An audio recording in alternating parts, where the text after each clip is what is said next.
At Quite the Thing Media, we aim to bring you the best podcasts produced by independent creators, made without constraints.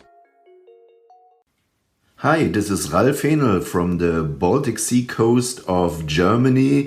I'm a storyteller, kung fu coach, author, publisher, actor, and I'm very happy having been invited by Jeff, aka the podcast father, interviews all sorts of creators, talking to them about what they're passionate about, and enjoy the podcast. You've been searching for a podcast. Want to know about some great artists? You've come to the right place. Indie Podcaster with your host, the podcast father.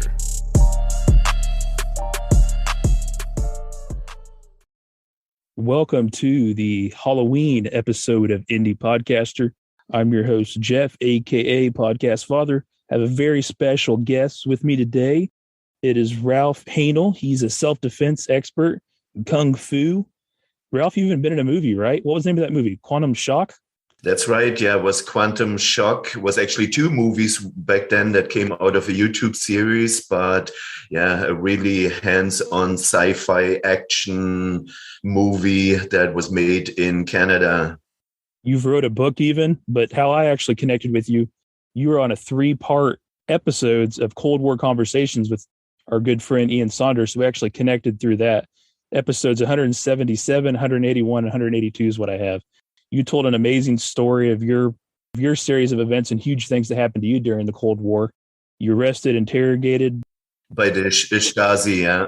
Yeah, you have incredible stories there. So I'm glad to have you on today. But like I said in the beginning, we're actually going to have a little bit of a Halloween theme. Hopefully Ralph will come back one day and we can talk more about all the other great things he's created. But hey, man, I appreciate you taking the time to talk to me today.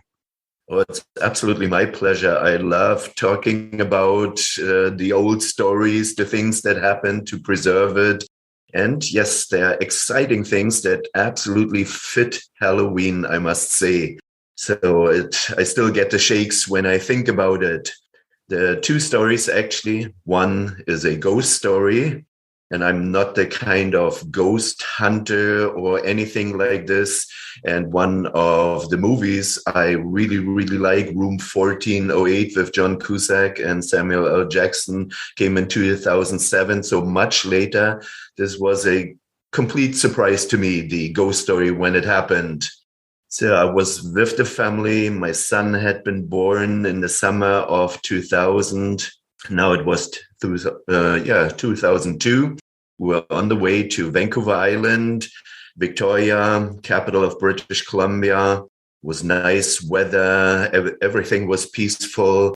The Victoria, the mother of my son, we stayed at her sister's house and her husband, lovely house. So you have to imagine Victoria, British Columbia is typically a city where a lot of seniors settle. So it's very picturesque, quiet, but a wonderful city. So we were in this house. The day went on. In the evening, I went upstairs, room, there wasn't much in it, to put my son to bed. So naturally, I wanted to start reading a bedtime story to him. He was on the bed. I was sitting on the side of the bed, and on the wall, there was literally nothing. So instead of him looking at me listening, he suddenly started to look at the wall and started to play peekaboo, covering his eyes, taking the hands away, peekaboo. And at this time, I didn't think much of it. I said, how old was he when this happened? I'm just trying to... He was just barely 2. Oh, wow. Okay. So he's looking at the wall playing peekaboo. Wow. Yeah, so that's an age where kids don't make anything up yet to scare the parents or to play a prank, anything like this. So I was telling him, said, Tyrone, Daddy is here. I'm trying to read a story. And he just looked briefly at me. Then he looked at the wall again and started to giggle and play peekaboo again. And I thought, that is kind of odd. But hey, what you gonna do? Kids do things that seem silly to adults. So eventually I got to read him the story, put him to bed. And then his mother came up, laid down with him. I went down into the house to her sister and her husband. We talked. Later that night, I went up. The bed was very little, so I was lying on a mattress, air mattress, with a sleeping bag at the foot end of the bed. Fell asleep pretty good. That was still one of those nighttime CDs running for kids with nature noises so that they sleep better. I had the remote lying next to me on the floor, turned the CD off, fell asleep. So the next, bam, it's early, well, not that early morning. So I still remember it's the moment you wake up and I just feel I'm lying on my side and I feel how the sleeping bag that was half covering my face goes up onto the shoulder and is slowly sliding down the shoulder, really in slow motion. So first I thought, okay, it might be the dog or so. He's pulling the sleeping bag away, but then no, I wouldn't do it in slow motion. Maybe my son came up and is pulling the sleeping bag away to wake me up, now playing a prank, something. But I felt my hair, back of my head, really standing up. So I wanted to surprise him, of course. So I was waiting and then jumped up and wanted to yell something. But there was nobody. There wasn't anything. And I could still feel, or I'm feeling it right now, I could still feel, but I was lying on my side. The sleeping bag was sliding up and then down the shoulder. So that's physically impossible. They were still sleeping in the bed. You could see them? No, they were already gone. They were downstairs. Oh, you were all alone in the room completely. Okay. Absolutely, completely alone. So I had thought that he had crawled up the stairs to wake me up. And as he usually did, pouncing on the bed to wake me up.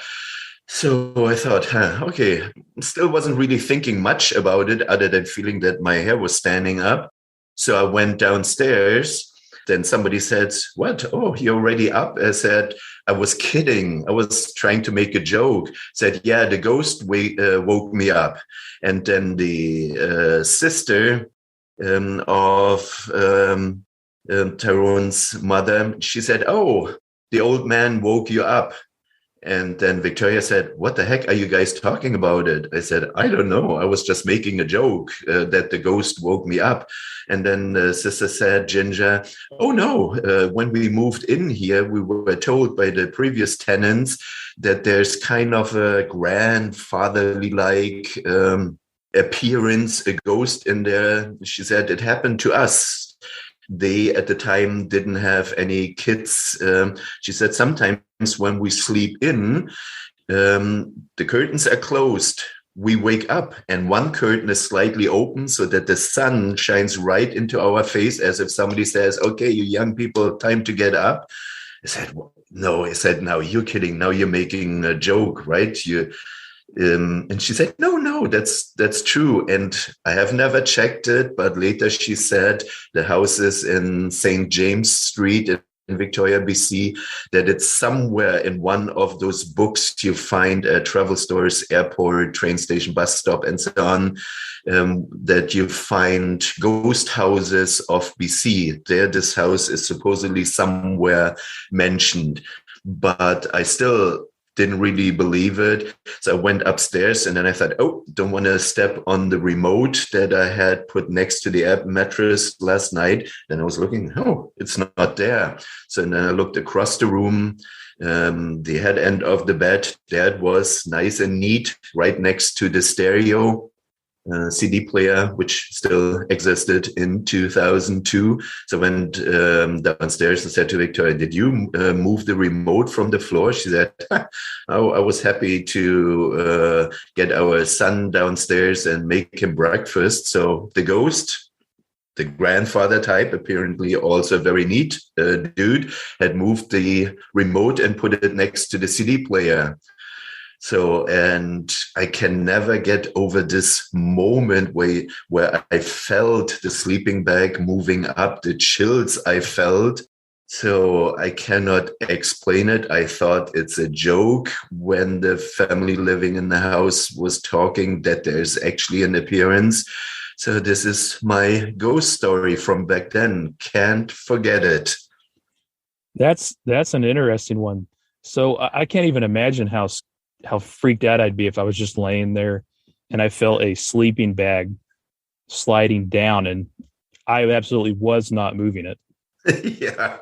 So they knew about this and they didn't, of course, tell you before you fell asleep that night.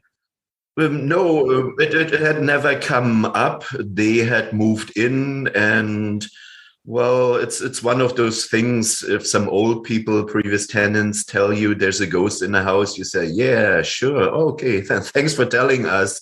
But who the heck believes that and says, "Ooh, yeah, there's something happening"? They just had the odd occurrence that something was cleaned up, that closed. They were still pretty young, that they had thrown on the floor, that they were lying on the bed, or like I said, the curtain was slightly open in the morning suddenly to make them get up, feel the sun of their face. So since then, I have this image of grandfather, really old dude, sitting in a rocking chair in the corner. It's only in this room that this happened, in no other part of the house. So who's sitting there rocking back and forward and kind of watching over you. That morning, he was probably telling me, "Hey, your family is up. They're all sitting down there in the kitchen. Want to get up anytime soon? Let me help you here." You think he knows Kung Fu? Yeah. Let me tell you my ghost story, Ralph. So I had this really crazy thing happen to me when I was a kid. I shared a room with my brother, so we had bunk beds, right? Yeah. He was older than me, so he got the top bunk, of course, like, the older kid would. And I got the bottom bunk. Of course. Yeah, so I was like 9 or 10, and he was, in his teenager. But I woke up in the middle of the night. I don't know why, but like you just said, I felt like something weird was going on. And the way our bed sat, you could see directly out the bedroom door into the dining room, kitchen area. Yeah. I wake up and I feel something's not right. I see my brother's arm hanging over the bed, like he always slept that way. Like you could see it through the rail on the bunk bed. You know what I mean? And I kind of glance out the door and I see the creepiest thing ever that I still think about today. I see 3 people standing there. It looks like a father-sized figure, a mother-sized figure, then a child. Their faces are completely blank. There's no face at all, but their figures are there. I can see what clothing they were wearing, and they just continuously would wave at me. Oh, I get the chills right now. I didn't know, because you have that moment, and I still don't really know to this day. Was I sleeping and dreaming or not? So I remember I was looking around. Am I dreaming? Am I dreaming? Everything looked real. I just put a poster up that day. It was hanging on the wall. I could see my brother. Everything seemed so real. And I could see laundry on the floor like it was. And they were still just staring at me, waving. So I put my head under the blankets and I hid for a couple minutes. I looked again. They were still standing there waving. My parents' room was across the house. So you're like, I don't want to scream, right? Because you don't know what'll happen. And I don't even know if I'm dreaming or not. Like, is this real? So I hid under the blankets for hours till I fell asleep. And I woke up and I still don't know to this day if it was real or not. But I always keep the bedroom door closed now because of that experience. Isn't it strange how something like this forms our habits? And even creepier that they were still there when you looked the second time. Yeah, I still don't know if I was dreaming or not. It just seems so damn real. I just don't know, but it was the creepiest thing ever. They were just waving, no faces at all, but I could see, it was dark in there, obviously, but I could see they were wearing, like, the dad was wearing a flannel shirt. I could see the kid was wearing a dress. I could see the figures, but just not their face at all. It was like non-existent. It was like a black hole where their face was, but they're waving in sequence. Creepiest thing ever. Well, when I think about this, if a dream, I don't think would last that long in your life to leave such an imprint that the images are still alive today. So yeah, I don't know. Yeah, those are some of the stories. Yeah, we experience them. We can never forget them, and we still feel the details. So there too, in my story, there I knew I was awake. It was just this moment from sleep, coming out of it, being awake, and obviously going down the stairs, having the talk with the family. You have those moments sometimes late in the evening where it makes you think, what is that? What was that?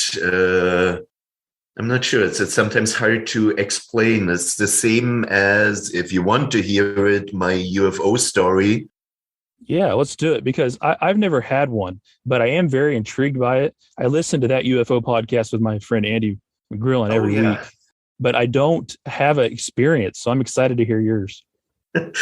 Yeah, it was again, strangely enough, it was again it wasn't on Vancouver Island, it was on the coast facing Vancouver Island. This happened in July of 2009.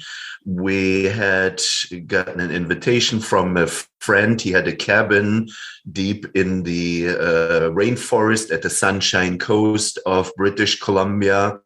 So my daughter was now had been born in 2003. So it was 2009. We were on the way through logging roads with a regular car. I remember at one point we were going up, and you could see through the windshield only the sky. And then suddenly the car started to move forward, and we were hoping, oh, geez, let's hope this is still the road and not some cliff. So it was the road. We went down and barely made it to this log cabin. So it's what everybody imagines a log cabin in Canada in the woods would be. Water pump, no electric light, everywhere candles. It felt great. So it was almost so twilight time. We went down the hill from that house because we had been told there's a lake down there. Went near the lake. There was a part where the boats are tied up from the few people that had log cabins in the wood. We were standing on this part on the planks there, and suddenly we all jumped up. There was a seal having his head right there on the wood, on this part of the walkway towards the water where we were standing on, and he just looked at us with those black eyes, went back into the I know exactly what you're talking about. Yeah, well, so of course you're surrounded by nature. We had a bear bell with us and bear spray and all of this stuff. So we're there looking across the water. It was peaceful. You could see a little town on the other side of this lake. There were some lights on our end. It was almost getting pitch dark. The kids were with a stick in the water, playing around, throwing rocks at the water. Then you could see a helicopter going across the lake. So you could hear the noise. This woof, woof, woof, woof. Then there was an airplane going across the sky. You could see the flashing lights on the wings left and right. Was that nice? Then, I don't know, it's a thing. Sometimes you look into the sky, where's the North Star? We know it's not the brightest star, but it's sometimes a thing to look at. And then I saw above us, much, much brighter than the North Star, a dot very slowly across the sky. So I thought first, I had seen it in Ontario. There I'd seen satellites at another place. I had seen even once the International Space Station, which was super cool. That was back in Ontario. So I first thought, oh, no, it's not the space station. That looked different. It's not, doesn't seem to be a satellite, but then who knows? And I told the kids, hey, Samantha, Tyrone, look up in the sky. And they, and at this moment, you know those movies when there's an earthquake and then you see a big shot at the needle racing on the paper from the left to the right, so that as a viewer, you really feel, oh my gosh, there's an earthquake happening. This white dot all of a sudden had moved left and right across the sky this fast, back, forward, back, forward. My daughter, she was still very young. She said, whatever. Didn't interest her. My son said, oh, that's NASA doing experiments. I said, yeah, sure. And then the next moment, this dot went again across the sky very slowly, just when you see satellites in the sky. Then I said again, everybody look up. This thing was again racing across the sky, which must have been, I don't know, hundreds of kilometers to the left, hundreds of kilometers to the right. And then again on the very spot and continued slowly the path where we had seen it twice before. And suddenly it was gone. We were standing there. I thought, what the heck was that? Did it disappear? Did it like shoot off and disappear? Or just disappear out of nowhere? Just disappeared. It was there one moment, and the next fraction of a moment, it was just gone. And we all stood there, and I thought, okay, so said to Victoria, you saw it, right? Yeah. I said to Tyrone, you saw it. Oh yeah, I saw the NASA satellite. I said to my daughter, to Samantha, you saw that too. She, yeah, I saw it. I said, okay, we all saw it. 4 people saw it. That helps verify that you're not crazy, right? Yeah, because sometimes you don't know. People in British Columbia or in Vancouver, they always made fun of me when I once in a while told the story, because of it being kind of the weed capital. Everyone was saying, so did you have a couple of joints before that? I said, no, I had nothing. I don't smoke. Never in my life had a joint. It's actually true. I said, no, I didn't have anything. And most people, yeah, right. You saw stuff shooting across the sky. Cool, man. I said, no, we really saw it. There's 4 people that can say it. So we had a friend of the family. He worked at a big university there in the physics and astronomy department as an education specialist. He had done the commentary for Canadian TV at one of the starts of the space shuttle. He'd done tours of the astronomy lab and so on. So I asked him a week later, I said, Peter, explain to him everything we had seen. I said, can you tell me with your knowledge of what's going on in the sky, what that is? I said, can't be any lights shining into the skies in this little town. There's not a club that they have at night, those lights in the sky or anything like this.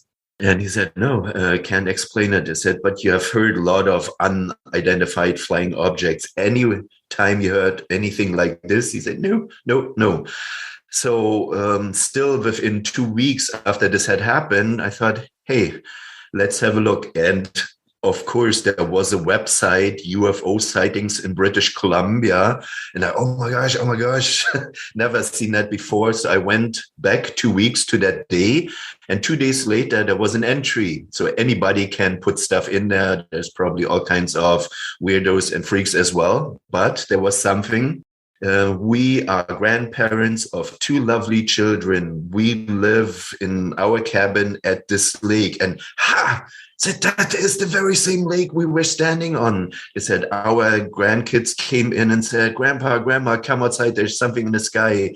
We grabbed our binoculars, and then they had described the very same. They had seen a helicopter going across, this airplane, and then this dot across the sky, and that just like a needle on the display for an earthquake, that it went across. But they had binoculars, and they said they saw it, this white spot, with their binoculars, and there was in the middle, which we had not seen with the naked eye, that in the middle was a rotating orange circle.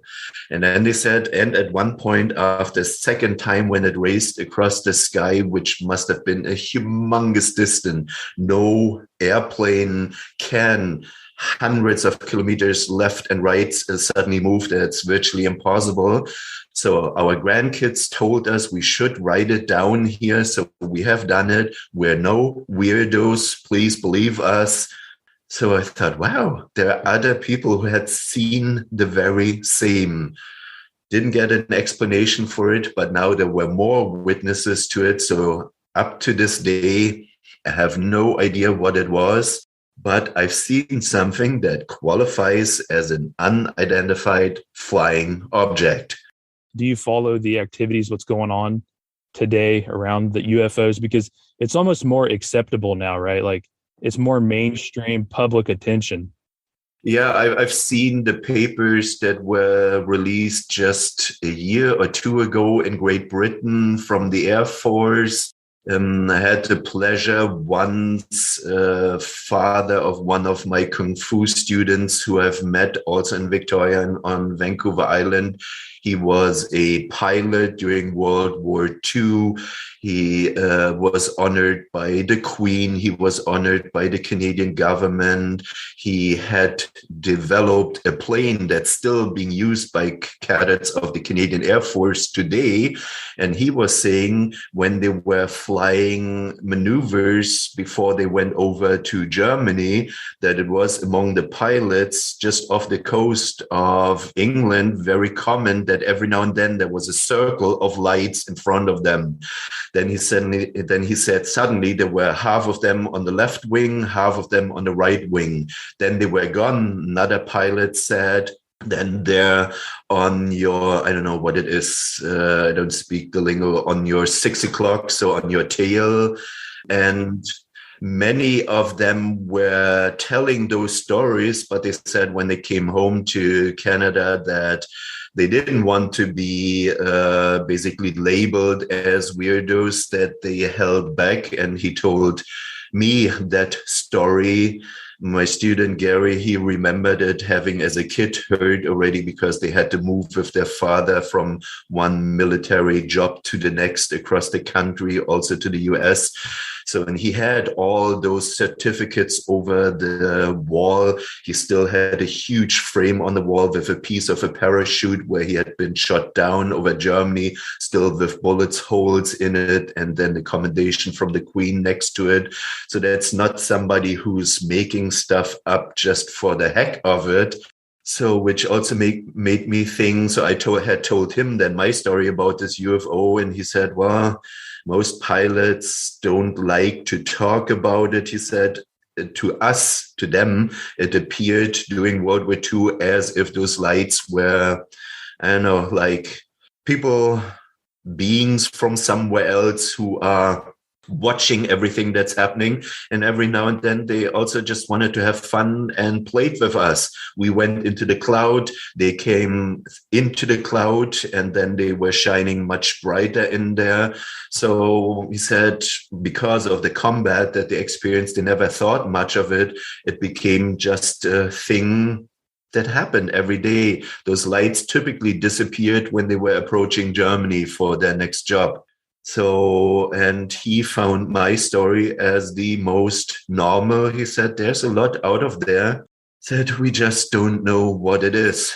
So, and that's why when there are quiet moments, especially at night, and I'm thinking about my ghost encounter, my UFO encounter, then you start to think, what the heck does this all mean?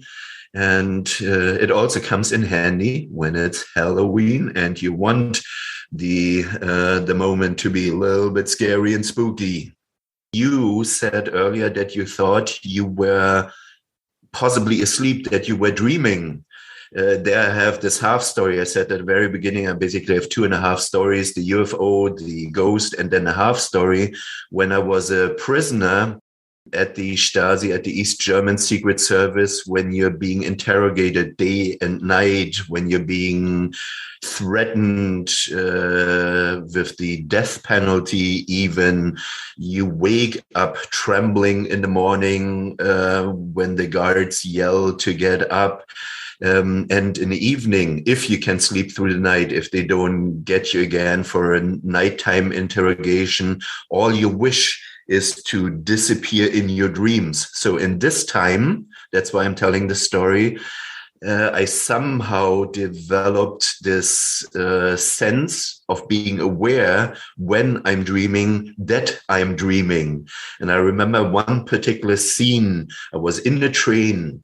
I was looking out of this train. There was a huge valley, peaceful. I guess that's what I needed at the time, something peaceful. I could hear birds. There were nice clouds in the sky. It was sunny. Strange thing. I was looking at other passengers and I was thinking, how the heck does the brain make up the faces? How can I see the valley, the trees, the grass, hear the birds, smell the air? So it's not just the visual, I could smell it.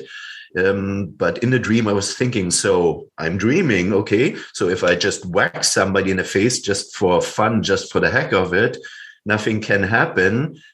But I could never do it.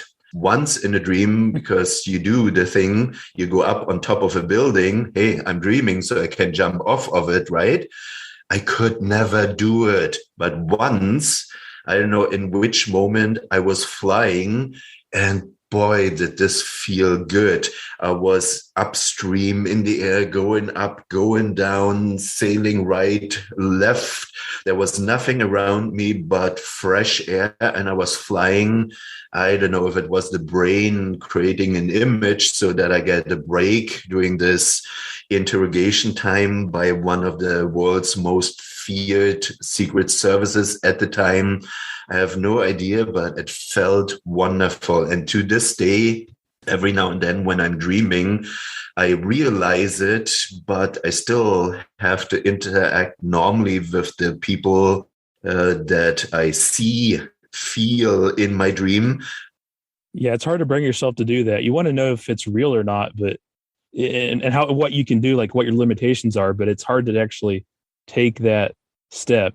I could get myself once to fly, and it worked out wonderfully, and it was such a great feeling. But yeah, that's the half story, to be in your dream, aware that you're dreaming, but you cannot really change your pattern. That is also something really, really strange. I don't know how it happens.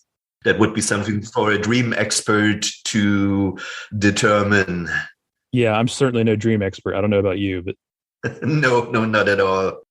I wish I could do more sleeping and dreaming, but Oh yeah. Don't we wish every now and then that we could sleep deeper, longer, dream something nice to escape from everything that sometimes bothers us during the day. But yes, the only thing sometimes I think, wow, that's really cool. And I'm trying to think up paranormal encounters, but during the dream, it's simply not happening. So I only have 2 real world encounters. Don't know what to make of them, though I can't explain them, but I find them extraordinarily cool that they did happen. one of them being 20 years ago and the other one over a decade now. It's still something that you're going to remember the rest of your life, though. Oh, absolutely. They're still so fresh. I could instantly slip in that moment. We all, the older we get, especially with kids, you tell stories about the past. And I guess I have a few stories to tell, and I like telling them. You also realize that some memories fade, that some memories have left you. But those 2, they're still so bright, so instantly accessible and exciting. Yeah, some things that you have a lot of memories, some will fade and go, but the ones like that will, last forever. Yeah, absolutely. Hey, like I said, Ralph, I really appreciate you taking the time to tell these stories, and we're definitely going to have to get you back on here to talk about all the other cool things that you're involved in now and all of your, well, to put it lightly, crazy past experiences that you've had. Yeah. It's an interesting story that I think a lot of people should hear. So we're definitely going to have to get you back on here.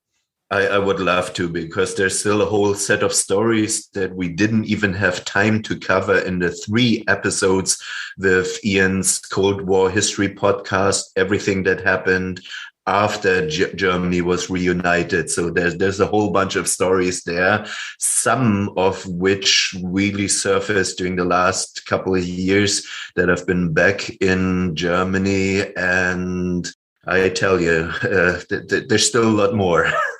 We'll take the time one day to get into all that, and I will put a lot of this stuff in the show notes so the people listening to this can go and check out you on Ian's podcast, Cold War Conversations, and also all the kung fu and great stuff that you're involved in. Hey, Ralph, I appreciate it. Thanks again, and I really appreciate everybody joining in and listening to this Halloween episode.